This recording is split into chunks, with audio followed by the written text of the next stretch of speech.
16-ാം നിയമസഭയിൽ ആദ്യമായി സംസാരിക്കുമ്പോൾ പുതുപ്പള്ളിയിലെ ജനങ്ങളോട് നന്ദി പറയാൻ ഞാൻ ആഗ്രഹിക്കുകയാണ്. ചരിത്രത്തിലെ ഏറ്റവും വലിയ ഭൂരിപക്ഷം നൽകിയാണ് അവരെന്നെ ഈ അസംബ്ലിയിലേക്ക് അയച്ചിരിക്കുന്നത്. ഹൃദയമായ ഭാഷയിൽ അവരോട് നന്ദി പറയുന്നു. ഒപ്പം എൻ്റെ മുന്നണിയോടും എൻ്റെ നേതൃത്വത്തോടും നന്ദി പറയാൻ ആഗ്രഹിക്കുന്നു, എനിക്കൊരു അവസരം തന്നതിൽ. അതുപോലെ കേരളത്തിലെ ജനങ്ങളോട് നന്ദി പറയാൻ ആഗ്രഹിക്കുകയാണ്.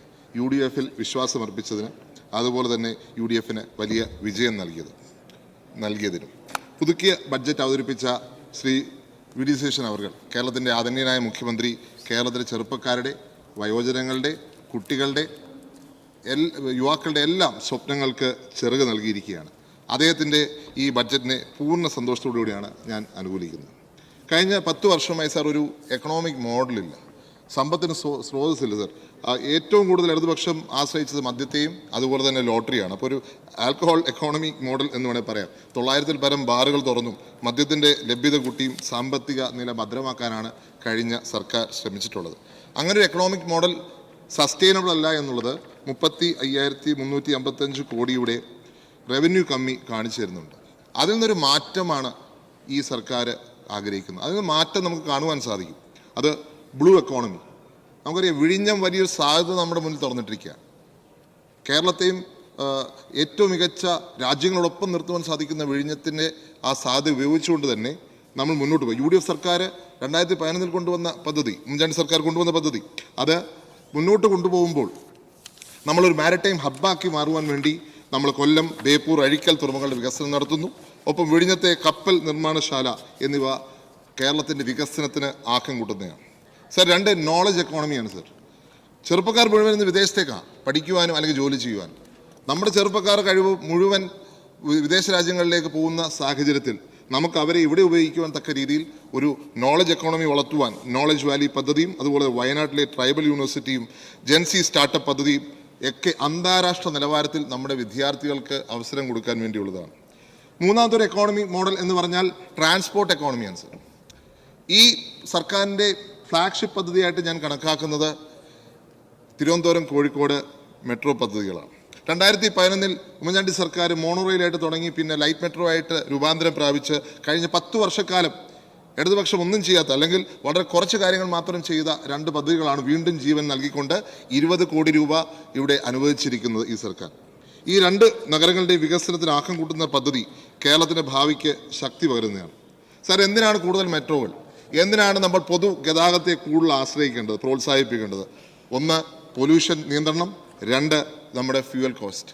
നമുക്ക് നിയന്ത്രിക്കാൻ പറ്റാത്ത രീതിയിൽ വളർന്നുകൊണ്ടിരിക്കുകയാണ്. നമ്മുടെ നഗരങ്ങൾ ചെറിയ മാറ്റങ്ങൾ വരുത്തിയാൽ പബ്ലിക് ട്രാൻസ്പോർട്ട് സിസ്റ്റം കൂടുതൽ എഫിഷ്യൻ്റാക്കി മാറ്റാം എന്നാണ് ഞാൻ വിശ്വസിക്കുന്നത്. ഈ മെട്രോകൾക്കൊപ്പം കൊച്ചി മെട്രോയ്ക്ക് പുതിയ ലൈനിൻ്റെ സ്ഥലം എടുക്കുമ്പോൾ ഒരു സൈക്ലിംഗ് ട്രാക്കിന് കൂടി സ്ഥലം എടുക്കണമെന്നാണ് ഞാൻ പറയുക. കാരണം നമുക്കറിയാം, വിദേശത്തെ എല്ലാ രാജ്യങ്ങളിലും, അത് US ആണെങ്കിലും UK ആണെങ്കിലും യൂറോപ്പ് ആണെങ്കിലും, എല്ലാ രാജ്യത്തും ഒരു സൈക്ലിംഗ് ട്രാക്ക് ഉണ്ട്. അതിനോടൊപ്പം സൈക്ലിംഗ് റാക്ക് ഉണ്ട്. അതുപോലെ തന്നെ ഓഫീസുകൾ ചേഞ്ചിങ് ഫെസിലിറ്റി ഉണ്ട്. ഞാനിവിടെ ആദ്യത്തെ ദിവസം സൈക്കിളിലാണ് വന്നത് സാർ. അന്ന് വന്നപ്പോൾ എനിക്ക് ചേഞ്ച് ചെയ്യാനൊരു ഫെസിലിറ്റി ഇല്ല. ഞാൻ അതുകൊണ്ട് തന്നെ സ്പീക്കർ സാറിനോട് അഭ്യർത്ഥിക്കുകയാണ്, ഇവിടെ ഒരു ചേഞ്ചിങ് ഫെസിലിറ്റി തുടക്കം കുറിച്ചുകൊണ്ട് കേരളത്തിലെ എല്ലാ സ്ഥാപനങ്ങൾക്കും ഒരു മാതൃക അങ്ങ് തന്നെ കാണിച്ചു കൊടുക്കണം എന്ന് ഞാൻ ആഗ്രഹിക്കുക. അതുപോലെ തന്നെ വിദേശത്തെ എല്ലാ രാജ്യങ്ങളിലും കമ്പനീസ് ഇൻസെൻറ്റീവ്സ് കൊടുക്കും. എന്തിനാണ്? സൈക്കിൾ വരുന്ന ആളുകൾക്ക് പോലും, സ്റ്റാഫിന് പോലും. അങ്ങനെ ഒരു പ്രോത്സാഹിപ്പിക്കുന്നത് പൊല്യൂഷനും ഫ്യൂവൽ കോസ്റ്റിനും മാത്രമല്ല, ആരോഗ്യത്തിനും നല്ലതാണ്. പലരും ഇന്ന് ജിമ്മിൽ പോകുന്നതിന് പകരം ഇങ്ങനെ സൈക്കിളിൽ യാത്ര ചെയ്താൽ തീർച്ചയായിട്ടും ആരോഗ്യകരമാണ്. 2 പേരെ കണ്ട് സംസാരിച്ച് വരികയും ചെയ്യാം എന്നുള്ളത് ഒരു യാഥാർത്ഥ്യമായി നിൽക്കുകയാണ്.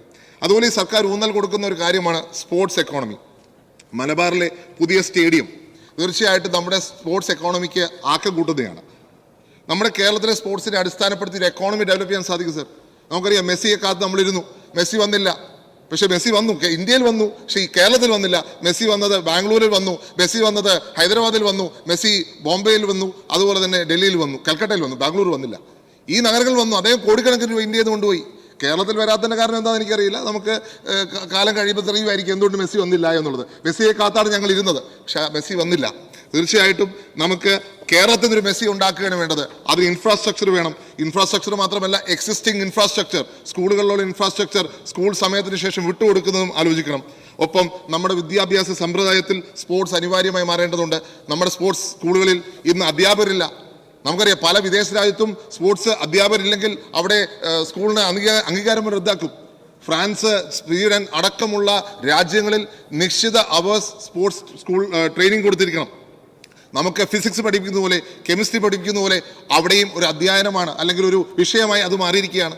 നമ്മുടെ സ്കൂളുകളിൽ അത് പഠിപ്പിക്കേണ്ടത് അനിവാര്യതയാണ്. കാരണം ഡ്രഗ്സിനെതിരെയുള്ള ഫൈറ്റിൽ സ്പോർട്സും ആവശ്യമാണ്. അതുകൊണ്ട് ഫുട്ബോളും പഠിപ്പിക്കണം, ക്രിക്കറ്റും പഠിപ്പിക്കണം, മറ്റുള്ള ഗെയിംസും പഠിപ്പിക്കണം, ഈ സബ്ജക്റ്റ് പഠിപ്പിക്കുന്ന പോലെ. അതുപോലെ തന്നെ സ്പോർട്സ് ദിനങ്ങൾ ജപ്പാനിലുള്ളതുപോലെ തന്നെ സ്പോർട്സ് ക്ലബ്ബുകളും സ്കൂൾ കുട്ടികൾക്കായിട്ടുണ്ട്. തീർച്ചയായിട്ടും അതുകൊണ്ട് നമുക്ക് സ്പോർട്സിനെ അടിസ്ഥാനമാക്കി ഒരു എക്കോണമി മാത്രമല്ല, നമ്മുടെ ഭാവി തലമുറയെ കെട്ടിപ്പടുത്തുവാൻ സാധിക്കും.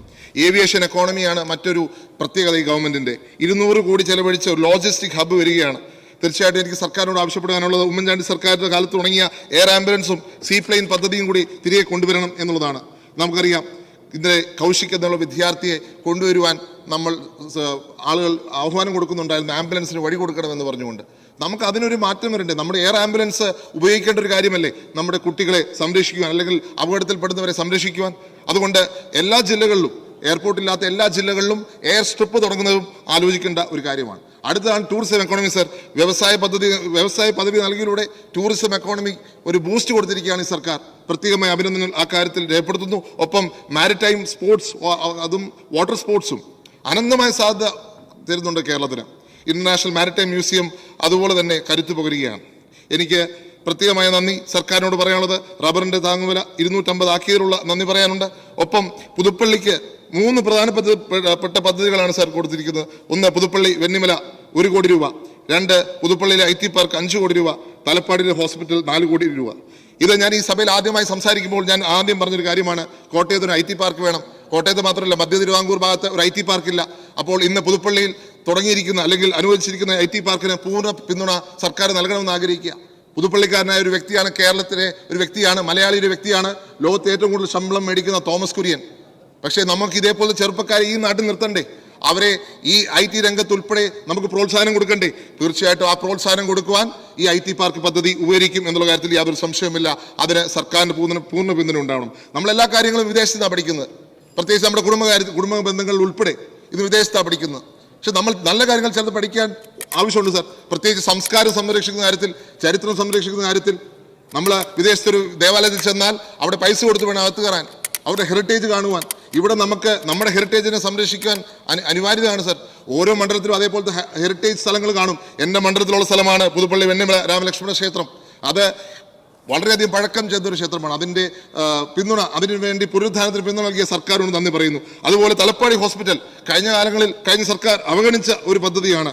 അവിടെ സർക്കാർ നൽകിയ 4 കോടി ആ പദ്ധതിക്ക്, ഹോസ്പിറ്റലിന് വളരെയധികം ശക്തി നൽകും. എൻ്റെ പിതാവിൻ്റെ സ്വപ്നമായിരുന്നു ഈ 3 പദ്ധതികളും. അതിന് കൊടുത്ത പിന്തുണയ്ക്ക് പ്രത്യേകമായി നന്ദി പറയുന്നു. ഒപ്പം ഇന്ദിരാ ഗ്യാരണ്ടി, ആ ഗ്യാരണ്ടി വെറും ജുംലയല്ല, നമുക്കറിയാം, വെറും വാക്കല്ല എന്ന് സർക്കാർ തെളിയിച്ചു കഴിഞ്ഞു. 600 കോടി രൂപയാണ് പ്രിയദർശിനി ട്രാൻസ്പോർട്ട് സിസ്റ്റത്തിന് അല്ലെങ്കിൽ സംവിധാനത്തിന് കൊടുക്കാൻ സർക്കാർ തീരുമാനിച്ചിരിക്കുന്നത്.